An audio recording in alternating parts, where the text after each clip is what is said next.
আজি হৈ যোৱা হাপিয়ালি এইচএছ ফাৰ্ষ্ট ইয়াৰ ডিষ্ট্ৰিক্ট লেভেলৰ ইণ্টাৰনেল এক্সামিনেশ্যন কমিটি ধুবুৰী হাপিয়ালি যিটো পৰীক্ষা হৈ গ'ল এইচএছ ফাৰ্ষ্ট ইয়াৰৰ পলিটিকেল সায়েন্সৰ তোমালোকক ফুল মাৰ্ক আছিল 40 সকলোকে টেনচাৰ তোমালোকক দেখুৱাই আছো 1 নম্বৰ 20টা কোশ্চিন আহিছে শুদ্ধ উত্তৰ এমসিকিউ আহিছে আৰু 20টাৰ ভিতৰত তোমালোকৰ কেইটা শুদ্ধ হৈছে তোমালোকে মিলাই লবা 1 নম্বৰ কোশ্চিনটো হৈছে যে এখন সৰকাৰে বাতৰি কাকত এখন ইয়াৰ নীতিৰ সমালোচনা কৰি নিষিদ্ধ কৰি দিয়ে ইয়াত কোনটো সাংবিধানিক নীতি উলংঘা কৰা হৈছে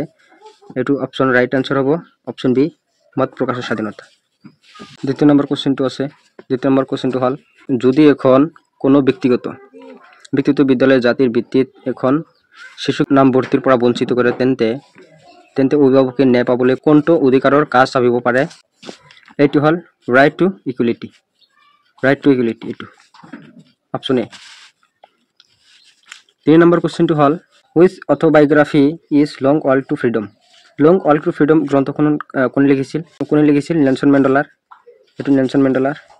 option C is the right answer correct answer 4 number কোশ্চিনটো হল যে কোনোবাই বাস অবস্থান বা বিদ্যালয়ৰ গৃহ সৰকাৰি সম্পত্তি ক্ষতি কৰিছে কোনটো মৌলিক কৰ্তব্য উলংঘা কৰা হৈছে এটো কোনটো মৌলিক কৰ্তব্য উলংঘা কৰা হয়েছে এটো ৰাজহুৱা সম্পত্তি সুৰক্ষা কৰা option is the right answer 5 নম্বৰটো হল ভাৰতীয় নিৰ্বাচন আয়োগৰ মূল উদ্দেশ্য কি ভাৰতীয় নিৰ্বাচন আয়োগৰ মূল উদ্দেশ্য হল মুক্ত আৰু নিকা নিৰ্বাচন অনুষ্ঠিত কৰা option C is the right answer 6 number কোশ্চিনটো হল ভাৰতত লোকসভা নিৰ্বাচনৰ বাবে কোনটো পদ্ধতি ব্যৱহাৰ কৰা হয় কোনটো পদ্ধতি first past the post system প্রথম জনে জয়ী হওয়া পদ্ধতি এটো option B the right answer 7 number কোশ্চিনটো হল যে যদি লোকসভাত মন্ত্ৰী পৰিষদেৰ সংখ্যাগৰিষ্ঠতাৰ সমৰ্থন হেৰুৱায় তেন্তে সংবিধান অনুসৰি কি হ'ব লাগিব এটো council of the ministers of the regime মন্ত্রী পরিষদে প্রত্যাগ করে option C the right answer question নং 8 সংসদে গৃহীত কৰা বিল এখন ৰাষ্ট্ৰপতিয়ে সন্মতি দিবলৈ অস্বীকাৰ কৰে ৰাষ্ট্ৰপতিৰ কোনটো ক্ষমতা প্ৰয়োগ কৰা হৈছে তেন্তে কোনটো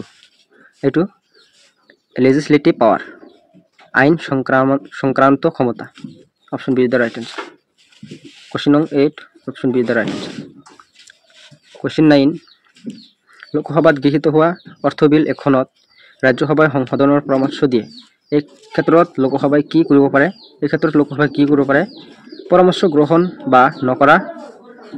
গ্ৰহণ বা নাকচ কৰা এটো কৰিব পাৰে লোকসভা সিদ্ধান্তই চূড়ান্ত লোকসভা যেটো সিদ্ধান্ত কৰি দিব এটো হল চূড়ান্ত final option A the right answer question নং 10 সংসদৰ যুটীয়া অধিৱেশনত কোনে সভাপতিত্ব কৰে এটো হ'ব স্পিকাৰ অফ দ্য লোকসভাৰ অধ্যক্ষই সভাপতিত্ব কৰে এটো অপশন এ হ'ব এটো এ দিয়া নাই ডি হ'ব কোশ্চিন নং 11 নাগৰিকৰ বাবে ৰাজনৈতিক তথ্য কিয় প্ৰয়োজন এটো গণতন্ত্ৰ তেওঁলোকৰ অধিকাৰ আৰু কৰ্তব্য বুজাবলৈ সহায় কৰে এটো option A the right answer 12 নং কোশ্চিন ৰাজনীতি বিজ্ঞানৰ পিতৃ হিচাপে কাক অভিহিত কৰা হয় এৰিস্টটলক option B the right answer 13 number কোশ্চিনটো কি কৈছে যে যুক্তিয়ে ভাৰতত বাক স্বাধীনতাৰ চৰম নহয় কাৰণ আৰ বিবৰণ দিছে এটো যে সংবিধানিক নিৰাপত্তা শৃঙ্খলা আৰু নৈতিকতাৰ স্বাৰ্থত যুক্তিসংগত বাধাৰ অনুমতি দিয়ে এটো আনসাৰ কোনটো হ'ব উত্তৰটো হ'ব option A is the right answer যুক্তি এ আৰু কাৰণ আৰ দুটা সত্য আৰু কাৰণে যুক্তিৰ সঠিক ব্যাখ্যা দিছে এটো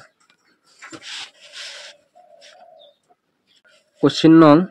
14 কোন মৌলিক অধিকাৰে অস্পৃশ্যতাক অপৰাধীকৰণ কৰে অপশন বি সমতাৰ অধিকাৰ এটো আৰ্টিকেল 17 আছে অস্পৃশ্যতা দূৰীকৰণ কোশ্চিন 15 নিৰ্বাচনৰ সময়ত সকলো প্ৰাপ্তবয়স্ক নাগৰিকে ধন সম্পত্তি বা সামাজিক মৰ্যাদা নিৰ্বিশেষে ভোটদানৰ অনুমতি দিয়া হৈছে সমতাৰ কোনটো ৰূপ প্ৰয়োগ কৰা হৈছে সমতাৰ কোনটো ৰূপ প্ৰয়োগ কৰা হৈছে এটো লিগ্যাল ইকুয়ালিটি আইনগত সমতা option A is the right answer আইনগত সমতা 16 নম্বৰ কোশ্চিন 16 নম্বৰ কোশ্চেনটো হ'ল right to work is an কাম কৰাৰ অধিকাৰ হৈছে এটা কি কাম কৰাৰ অধিকাৰ এটা সামাজিক অধিকাৰ এইটো option C is the right answer 17 number কোশ্চেনটো যে social justice primarily aims to সামাজিক ন্যায়ৰ মূল লক্ষ্য হৈছে কি সামাজিক ন্যায়ৰ মূল লক্ষ্য হৈছে কি এটো আমি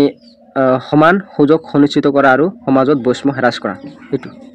সামাজিক ন্যায়ৰ মূল লক্ষ্য option B is the right answer question নং 18 তলৰ কোনটো শিক্ষাৰ ক্ষেত্ৰত সামাজিক ন্যায়ৰ উদাহৰণ এটো option is the right answer প্ৰান্তীয় পিছপৰা সম্প্ৰদায়ৰ ছাত্ৰ ছাত্ৰীৰ বাবে বৃত্তিৰ ব্যৱস্থা option is the right answer question নং 19 এটো কি কৈছে যে who wrote the book freedom from fear নামৰ গ্ৰন্থখন কোনে লিখিছিল এইটো আং সাং চুকিয়ে লিখিছিল option B is the right answer question নং 20 ৰাজনীতি বিজ্ঞান ৰাজনীতি বিজ্ঞানৰ আৰম্ভ আৰু অন্ত ৰাষ্ট্ৰতে আৰম্ভ হয় ৰাষ্ট্ৰতে শেষ হয় এই কথাষাৰ কোনে কৈছিল গাৰ্নাৰে কৈছিল option C is the right answer